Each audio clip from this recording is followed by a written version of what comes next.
അതും നീ എന്തായി ആലോചിച്ച് കിടക്കുന്നേ? ഫുഡ് തണുത്തു പോകും, വന്ന് കഴിക്കും മോനെ. മമ്മി കവറുകളിൽ നിന്നും ഭക്ഷണപ്പൊതികൾ മേശപ്പുറത്ത് എടുത്ത് വെച്ചുകൊണ്ട് വിളിച്ചു. ഏയ് ഒന്നുമില്ല മമ്മി, ഞാൻ ഓരോന്നിങ്ങനെ ആലോചിച്ചതാ. അവൻ അവരെ നോക്കി മറുപടി പറഞ്ഞു. നീ ആ മിസ്പമ്മോളെക്കുറിച്ചാണോ ആലോചിക്കുന്നത്? മമ്മി ഒരു ചിരിയോടെ അവനെ നോക്കി ചോദിച്ചു. മമ്മിക്കിപ്പോ എന്ത് കാര്യത്തിനും മിസ്പയാണല്ലോ. ആദം തിരികെ അവരെ നോക്കി പറഞ്ഞു. ഞാൻ വെറുതെ ചോദിച്ചതാടാ. പക്ഷെ ആ കൊച്ചു പറഞ്ഞത് ശരിയാ. ഈ ക്യാൻറ്റീനിലെ ഫുഡ് ഒട്ടും കൊള്ളില്ല. നാളെ മുതൽ അവൾ പറഞ്ഞ ആ ഹോട്ടലിൽ നിന്ന് തന്നെ വാങ്ങാം. എന്തായാലും ആ കുട്ടിക്ക് നിന്നോട് നല്ലൊരു കരുതലുണ്ടെന്ന് എനിക്ക് തോന്നി. മമ്മി അവന് പ്ലേറ്റ് എടുത്തു കൊടുത്തു. ഉം, അവനൊന്നും മൂളിയതല്ലാതെ തിരികെ മറുപടിയൊന്നും പറഞ്ഞില്ല. പക്ഷെ അവൻ്റെ മമ്മിക്ക് അവളെ ഒരുപാട് ഇഷ്ടപ്പെട്ടതുപോലെ അവരുടെ സംസാരത്തിൽ നിന്നും ആദത്തിന് തോന്നിയിരുന്നു. ഹോസ്പിറ്റലിലെ ഡ്യൂട്ടിയും കഴിഞ്ഞ് ഇറങ്ങിയതാണ് അവൾ. ബസ്സിലിരുന്ന് യാത്ര ചെയ്യുമ്പോഴും അവളുടെ മനസ്സിൽ ആദത്തിന്റെ മുഖമായിരുന്നു. അവന്റെ മുന്നിൽ താൻ ചമ്മിയതും അവൻ തന്നെ കളിയാക്കി സംസാരിച്ചതും ഒക്കെ ഓർക്കുന്തോറും അവളുടെ ചുണ്ടിൽ ചെറിയൊരു പുഞ്ചിരി വന്നു. എന്നാൽ മറ്റു ചില കാര്യങ്ങൾ ഓർത്തപ്പോൾ ആ പുഞ്ചിരി മാഞ്ഞു പോവുകയും ചെയ്തിരുന്നു. ബസ് സ്റ്റോപ്പിൽ എത്തിയതും അവൾ അവിടെ ഇറങ്ങി. ബസ് സ്റ്റോപ്പിന്റെ അടുത്തുണ്ടായിരുന്ന ഒരു കടയിൽ കയറി ബിസ്ക്കറ്റും മിഠായും ഒക്കെ വാങ്ങിച്ചതിന് ശേഷം അവൾ ഒരു ഇടവഴിയിലൂടെ നടന്നു. 10-15 മിനിറ്റ് നടന്നതിന് ശേഷമാണ് അവൾ ഒരു വീടിന്റെ മുൻപിലേക്ക് എത്തിയത്. റോഡിൽ നിന്നും അല്പം മാറി നിൽക്കുന്ന ആ ചെറിയ വീടിന്റെ മുറ്റത്തേക്ക് അവൾ നടന്നു ചെന്നു. മോളെ, അന്ന. വാതിലിൽ മുട്ടി വിളിച്ചതും അകത്തുനിന്നും ആരോ വാതിൽ തുറന്നിരുന്നു. മമ്മി. വാതിൽ തുറന്ന് ഇറങ്ങി അവൾ ഓടി വന്ന് അവളെ കെട്ടിപ്പിടിച്ചു. അവളെ കണ്ടതും മിസ്പ താഴേക്ക് മുട്ടുകുത്തിയിരുന്നു. ഒരു 6 വയസ്സുകാരി. ഒരു കോട്ടൺ ഫ്രോക്കാണ് അവളുടെ വേഷം. മുടിയെല്ലാം വാരിക്കെട്ടി ബണ്ണിട്ടിട്ടുണ്ട്. മിസ്പയെ പോലെ തന്നെ ഒരു സുന്ദരി കുട്ടിയായിരുന്നു അവൾ. ചിരിക്കുമ്പോൾ വിരിയുന്ന നുണക്കുഴിയും നീണ്ട കണ്ണുകളും അവളുടെ സൗന്ദര്യത്തിന്റെ മാറ്റുകൂട്ടിയിരുന്നു. മിസ്പയുടെ ലോകം, അതായിരുന്നു അവളുടെ മകൾ അന്ന. ഈ ലോകത്ത് അവൾ ജീവിക്കുന്നതും ജീവിക്കാൻ അവളെ പ്രേരിപ്പിക്കുന്നതും ആ കുഞ്ഞു മുഖമായിരുന്നു. തൻ്റെ അമ്മയെ കണ്ടതും ആ കുഞ്ഞു മുഖത്ത് വലിയൊരു സന്തോഷം വിരിഞ്ഞു. മിസ്പ സങ്കടങ്ങളെല്ലാം മറന്ന് താഴേക്കിരുന്ന് മകളെ നെഞ്ചോട് ചേർത്ത് പിടിച്ചു. അവളുടെ നെറ്റിയിൽ ആവോളം ചുംബിച്ചു. മമ്മി എന്താ വരാ ഇത്ര താമസിച്ചത്? ഞാൻ എത്ര നേരിട്ട് നോക്കിയിരിക്കുകയാണെന്നറിയോ? പരാതി പോലെ അവൾ മിസ്പയുടെ മുഖത്തേക്ക് നോക്കി പറഞ്ഞു. ഇന്ന് കുറച്ചധികം ജോലി ഉണ്ടായിരുന്നു മോളെ. മാത്രമല്ല, ആ ഹോസ്പിറ്റലിൽ മമ്മി ഇപ്പം ജോലിക്ക് കയറിയതല്ലേ ഉള്ളൂ. കുറച്ചും കൂടി കഴിഞ്ഞിട്ട് ഞാൻ അവിടുത്തെ മാനേജ്മെന്റിനോട് പറയാം മോളിവിടെ ഒറ്റയ്ക്കുള്ളൂ, നേരത്തെ എന്നെ വിടണോന്ന്. അവൾ കുഞ്ഞിന്റെ കവളിൽ കൈവച്ചുകൊണ്ട് പറഞ്ഞതും അവൾ ശരിയെന്നുള്ള അർത്ഥത്തിൽ തലയാട്ടി. എൻ്റെ മോള് കുറുമ്പൊന്നും കാണിച്ചില്ലല്ലോ അല്ലേ? ആഹാരമൊക്കെ കഴിച്ചോ? മിസ്പ അവളുടെ കുഞ്ഞുമുഖം തുടച്ചുകൊണ്ട് ചോദിച്ചു. അത് കേട്ട് കുഞ്ഞ് വീണ്ടും തലയാട്ടി. കുഞ്ഞെന്തോ അവളോട് പറയാനായി തുടങ്ങിയതും പെട്ടെന്ന് മുറ്റത്ത് ആരുടെയോ ചുമ കേട്ടു. അത് കേട്ടതും അവർ രണ്ടുപേരും തിരിഞ്ഞ് പുറത്തേക്ക് നോക്കി. അയാളെ കണ്ടതും മിസ്പ കുഞ്ഞിന്റെ അടുത്തു നിന്നും എഴുന്നേറ്റു. അന്ന ഭയത്തോടെ മിസ്പയുടെ കാലിൽ ചുറ്റിപ്പിടിച്ച് അവളുടെ പുറകിലേക്ക് ഒളിച്ചു. എന്താ സിസ്റ്ററെ, വരാൻ വല്ലാതെ വൈകിയല്ലോ. നേഴ്സുമാർക്ക് രാത്രിയാകുമ്പോഴാണോ ജോലി കൂടുന്നത്? അയാൾ മിസ്പയുടെ അടുത്തേക്ക് നടന്നു വന്നു. അയാളുടെ ആ നോട്ടം മിസ്പയുടെ ശരീരത്തിലുടനീളം വന്യമായി ഒഴിഞ്ഞു മറിയുകയായിരുന്നു. ഷേ. അത് കേട്ട് അവൾ അയാളെ നോക്കി മുഖം തിരിച്ചു. അയാളുടെ ആ നോട്ടവും വൃത്തികെട്ട ചിരിയും മിസ്പയിൽ വല്ലാത്തൊരു അറപ്പുണ്ടാക്കി. അവൾ മകളെ കൂടുതൽ തന്നിലേക്ക് ചേർത്ത് പിടിച്ചു. ചേട്ടൻ എന്താ ഇവിടെ? അവൾ കുറച്ച് ദേഷ്യത്തോടെയും പേടിയോടെയും അയാളെ നോക്കി ചോദിച്ചു. ആഹാ, അത് വല്ലാത്തൊരു ചോദ്യമാണല്ലോ സിസ്റ്ററെ. ഇത് എൻ്റെ വീടല്ലേ. എൻ്റെ വീട്ടിൽ എനിക്ക് എപ്പോൾ വേണമെങ്കിലും വരാനുള്ള സ്വാതന്ത്ര്യം ഉണ്ടല്ലോ. അയാൾ പുച്ഛത്തോടെ തിരികെ അവളോട് മറുപടി പറഞ്ഞു. അത് കേട്ടപ്പോഴാണ് മിസ്പയും ഓർക്കുന്നത്. ശരിയാണ്, ഇത് അയാളുടെ വീടാണ്. മറ്റൊരു വീടും തങ്ങളുടെ ബഡ്ജറ്റിൽ ശരിയാവാത്തത് കൊണ്ടാണ് ഈ വീടെടുത്തത്. നോക്കിയ മറ്റു വീടുകളേക്കാളൊക്കെ വാടക ഇവിടെ കുറവായിരുന്നു. പിന്നെ തനിക്കും മകൾക്കും ജീവിക്കാൻ അത് മതി എന്നുള്ള രീതിയിലാണ് അയാളുടെ കയ്യിൽ നിന്നും ഈ വീട് വാടകയ്ക്കെടുത്തത്. എന്നാൽ അയാൾക്കാണെങ്കിൽ വല്ലാത്തൊരു സ്വഭാവമാണ്. തന്നെ കണ്ടാൽ പെണ്ണുങ്ങളെ കണ്ടിട്ടില്ലാത്തതുപോലെയാണ് അയാൾ പെരുമാറുന്നത്.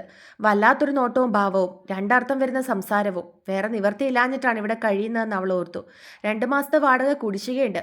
ചോദിച്ചു വരുമ്പോഴോ ഇവിടെ ആരുമില്ല. നിന്റെ ഈ കൊച്ചു കുഞ്ഞിനെ മാത്രം വീട്ടിലാക്കിയിട്ടാണോ നീ രാത്രിയെന്നോ പകലെന്നോ ഇല്ലാതെ ഇങ്ങനെ നടക്കുന്നത്?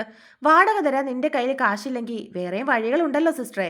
നമ്മളോടൊന്ന് സഹകരിച്ചാ ഈ വാടകയുടെ കാര്യമൊക്കെ നമുക്കങ്ങ് എഴുതിത്തള്ളാം. അയാൾ വളരെ വൃത്തികെട്ട ഭാഷയിൽ താഴ്ന്ന ശബ്ദത്തിൽ അവളുടെ അടുത്തേക്ക് വന്ന് നിന്നുകൊണ്ട് പറഞ്ഞു.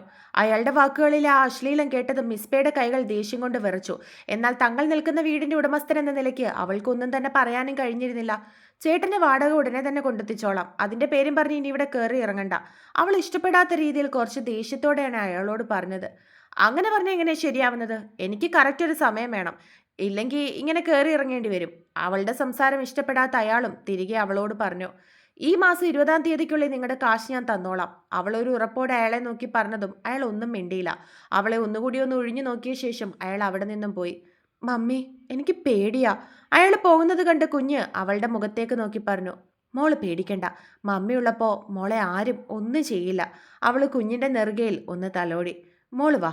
കുഞ്ഞിനെ നോക്കി പറഞ്ഞുകൊണ്ട് അവൾ അകത്തേക്ക് കയറി വാതിലടച്ചു. ചെറുപ്രായത്തിൽ എടുത്തുചാടിയ ഒരു വിവാഹം കഴിച്ചതായിരുന്നു മിസ്ബ. പ്രണയമാണെന്ന് കരുതി കൂടെ ഇറങ്ങിയവൻ പച്ചയായ ഒരു മദ്യപാനിയും ക്രൂരനുമാണെന്ന് തിരിച്ചറിയാൻ അധിക സമയം അവൾക്ക് വേണ്ടി വന്നില്ല.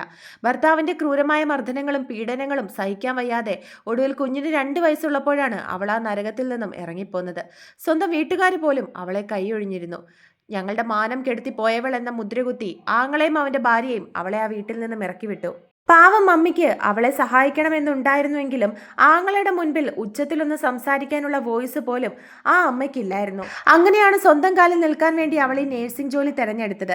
നേഴ്സിങ്ങിന് പഠിക്കുന്ന സമയത്താണ് അവൾ അയാളോടൊപ്പം ഇറങ്ങിപ്പോയത്. എന്തായാലും ലാസ്റ്റ് വർഷമായതുകൊണ്ട് നേഴ്സിംഗ് കംപ്ലീറ്റ് ചെയ്യാൻ അവൾക്ക് പറ്റിയിരുന്നു. എന്നാൽ പിന്നീട് അതിൻ്റെ ജോലിക്ക് പോകാനോ തുടർന്ന് പഠിക്കാനോ അവൾക്ക് കഴിഞ്ഞിരുന്നില്ല.